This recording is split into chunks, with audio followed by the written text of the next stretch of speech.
it's Ari. I'm going to go over some standing exercises for core activation right now. But before we start, well, actually this is the start. You're going to first start with a warm-up and then hop on your mat, grab a lacrosse ball if you have one, and we need to release our muscles. So put this on the floor. I'm going to start the timer and we're going to do 30 seconds of massage myofascial release on the bottom of our feet. So how it's started. Okay, when you're doing it, remember to get the entire foot. Okay, so I always like to start with my toes, kind of curling them, stretching them out, getting those metatarsals.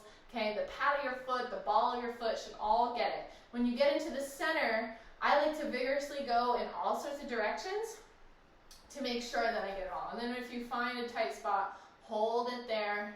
We're going to be out of 30 seconds real fast. So if you need to do more than that, see, there's 30 seconds. Then keep going and massage that bottom of your foot. Okay, so switch over to the other side just for time's sake. And if you need to pause the video, that's okay. Start massaging that other foot when you have a chance. And I forgot to start my timer again. All right, again, starting out with those toes, waking up the little metatarsals, get the pad of your foot. Inside of that foot is always the tender spot.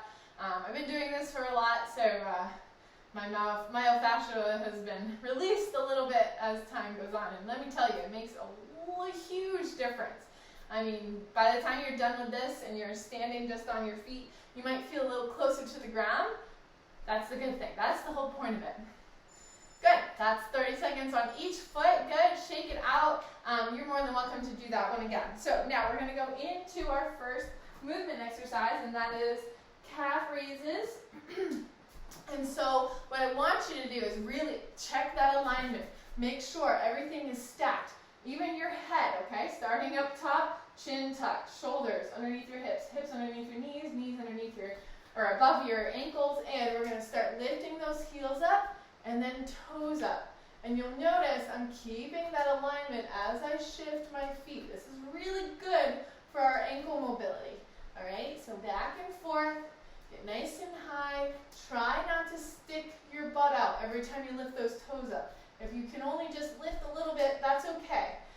The other thing you'll notice that I do all the exercises barefoot because that's better for your traction, that's better for your feet and overall body. That kinetic chain can connect better when you are grounded to the ground and aren't handicapped by a shoe. Now, if you have foot problems or if you have diabetes or neuropathy, then you need to wear your shoes if it's required by your doctor, obviously.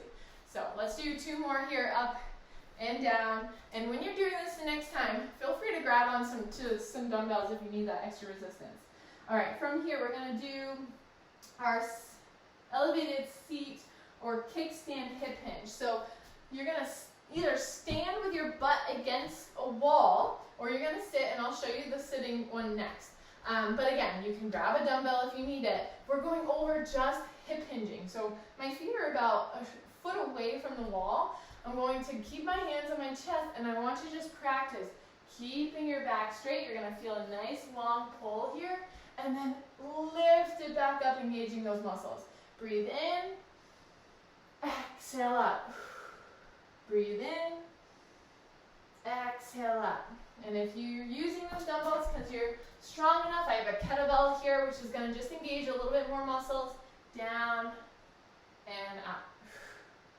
Inhale. This is progressing us into a deadlift. So if you're like, I know how to do a deadlift, practice this first, because a lot of times when people start to do deadlifts, it ends up like this, okay? So the idea of doing the wall hinges keeps your body nice and long. Now, if you want to do the chair, just so we're all on the same page here, you're going to grab a chair. Try to get one that's a little higher up. If you have a chair like I do, I like to grab like a foam roller or pillows or something to elevate myself up. See how my knee is lower than my hip? That's the idea here. Same thing as on the wall. We're just going to eliminate the whole lower body.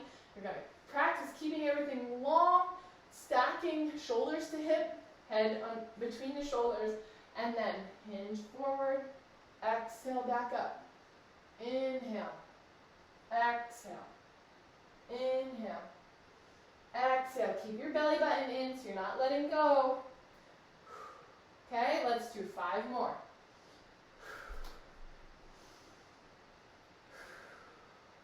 Inhale, exhale, last one I think. Down and up. And you can always play around with this too. So letting one leg straight and then doing it actually will allow you to release some tension in your hips if you have sciatica. That's always a really good one to try out. And again, you don't need a dumbbell if you don't need it. If you're just trying to get through the motions, that's key. Okay. All right, and then our last one is a little sit-to-stand action. So you're going to move that chair back around, and I'm going to show you with dumbbells just so you get an idea, nice and light, nothing crazy. We're going to start seated whenever you are working on sit-to-stands. Biggest number one thing is to keep everything in line and controlled. Use your breath to do that, okay? So dumbbells are just to the side. For first, we're going to stand up using just our lower body. Don't push off the chair. You're going to step forward, back, and then sit back down, okay? And straight up again. Step forward, and I like to alternate every time I do it, okay? And sit. Up, step, back, and sit. Now, keep going. I'm going to tell you little pointers here. When you are sitting, try to be quick when you stand, so powerful. When you step, power through that ball of your foot. Power through so you can get that ankle to work. Up, okay? When you go back down to sit, that's the biggest thing, is control. And then power up. Forward, back, sit, control. Up. If you find that your knees are falling together, keep note of it, control. You don't want them to fall in like that, okay?